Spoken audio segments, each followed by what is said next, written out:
futur et c'est le présent. Hein. On est en rentrée scolaire, c'est pour les parents, c'est le présent et d'ailleurs ils ont du mal à être là. Mais sur notre liste, on a quand même beaucoup de trentenaires, quarantenaires, cinquantenaires qui sont l'âge qui ont des gens qui ont des enfants, ce qui est aussi important et je les remercie d'ailleurs tous parce que c'est pas facile à gérer.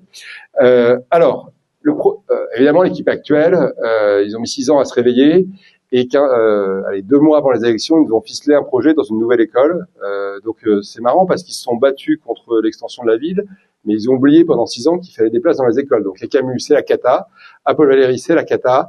Les places sont bondées. Les pauvres enfants, je ne sais pas si vous le savez, pour ceux qui n'ont pas des enfants à Camus, ils sont passés au minimum réglementaire. C'est 15 minutes de récré le matin, 15 minutes de récré l'après-midi, alterné. Donc il faut faire quelque chose tout de suite. Parce qu'eux, ils prévoient un projet en 2029. Si c'est que pour la médiathèque, c'est 2042. Hein, je veux dire, donc, et ça coûte 8 millions d'euros. Donc, nous, on ne dit pas qu'on l'annule, hein, on va voir, on va rentrer en mairie, on va revoir le projet des architectes, mais de toute façon, c'est 2029. Donc, on va mettre juste en mode pause pour voir un petit peu ce que c'est que ce projet, combien il coûte, est-ce qu'il est bien ficelé, parce que vu tout ce qu'ils font, ils n'arrivent déjà pas à déménager des livres d'une médiathèque à une autre, ça leur prend 6 mois. Donc, construire une école, je pense que c'est pas dans leur corde. Donc, on va faire une petite pause. Et par contre, c'est quand même sympa, à Épinay, Albert Camus, il y avait 2 groupes scolaires, enfin, il y avait 2 bâtiments, paillerons, avec le volet bleu. Il y en a un qui aujourd'hui est occupé par le conservatoire sur l'étage et en bas, c'est les salles municipales. On va utiliser là où il y a le conservatoire pour ouvrir des classes tout de suite. C'est des cloisons, c'est pas compliqué. Il va falloir faire un audit, les mettre aux normes, il faut regarder un petit peu. Et la médiathèque, l'ancienne médiathèque, qui est utilisée pour rien. Hein, ils veulent faire une maison des jeunes. Alors là, les élections arrivant, ils ont mis 2 stickers avec marqué l'espace 63 ou 69. Je ne veux pas être 65, pas 69, pardon. Je ne suis pas lyonnais, désolé. Donc, un conservatoire, il y a un auditorium, donc ça on peut peut-être le conserver d'ailleurs et l'utiliser pour les scolaires, donc ça on peut le conserver. Un espace insonorisé pour faire de la flûte à bec, ça peut être à la médiathèque tout autant que là où ils sont aujourd'hui. Peut-être même, parce que c'est pas très bien isolé aujourd'hui, qu'on peut avoir quelque chose qui sera plus confortable sur cet espace. Et c'est en termes de mètres carrés, c'est à peu près similaire. Donc il y a un travail à mener. Mais nous, ce qu'on pense, c'est que dès la rentrée 2027, si on s'y prend vite, on peut avoir plus de classes à Camus. Il y a déjà la cantine qui est là. Au rez-de-chaussée, s'il faut faire des places en plus pour faire des travaux, pour qu'il y ait plus de place pour la cantine. Donc déjà, à court terme, ça coûte pas 8 millions d'euros d'ouvrir des classes à Camus. Donc déjà, pour vos finances, on respire un petit peu. Donc ça, c'est le premier sujet pour éviter que les enfants soient dans des préfabriqués. Et avec les économies qu'on fait, on peut aussi financer des travaux d'isolation parce que c'est extrêmement mal isolé Camus. Donc après, il faut regarder. Vous avez bien conscience que c'est une campagne électorale, qu'on n'a pas 150 personnes comme eux pour faire les projets. Donc on va quand même se poser et regarder les équilibres financiers. Mais ça me paraît être plus rapide.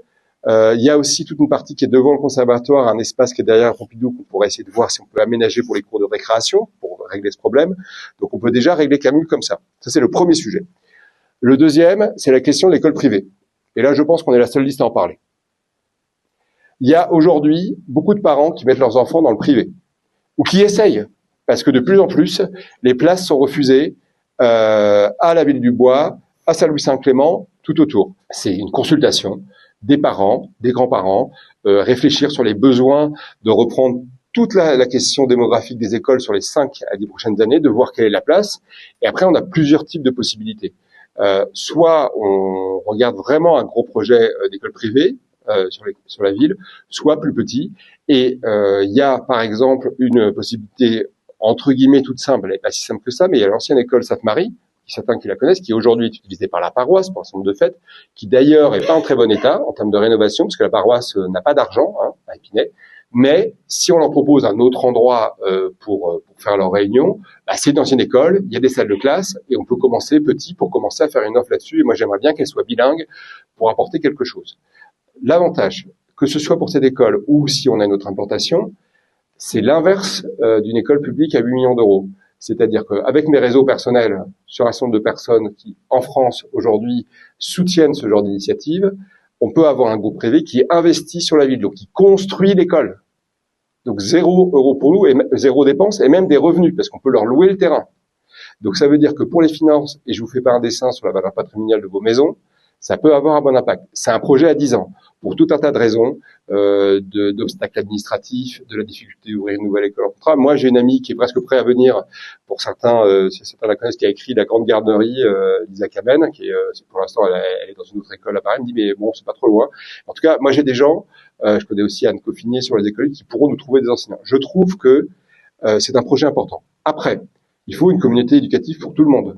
Donc je veux aussi plus, bon vous avez compris que j'ai fait des études, mais enfin même sans avoir fait d'études, je veux dire c'est important pour tout le monde.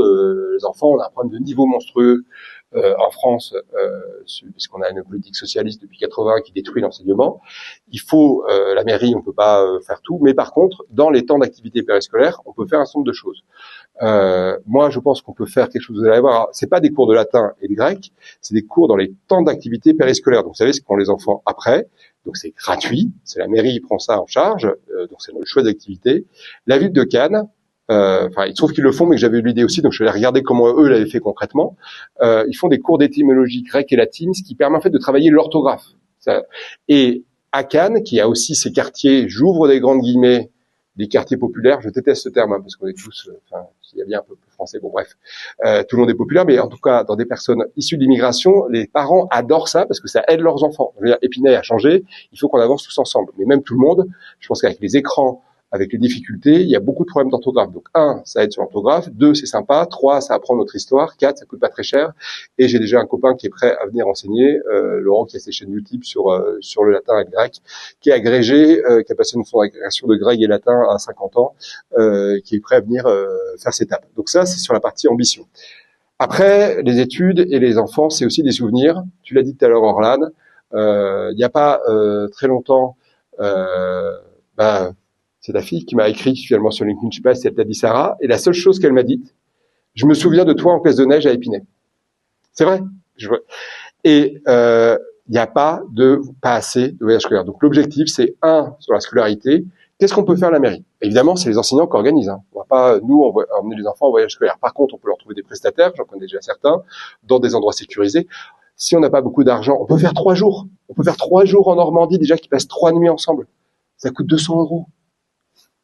Même 100 €. Puis on peut aider les familles qui n'ont pas les moyens sur une scolarité.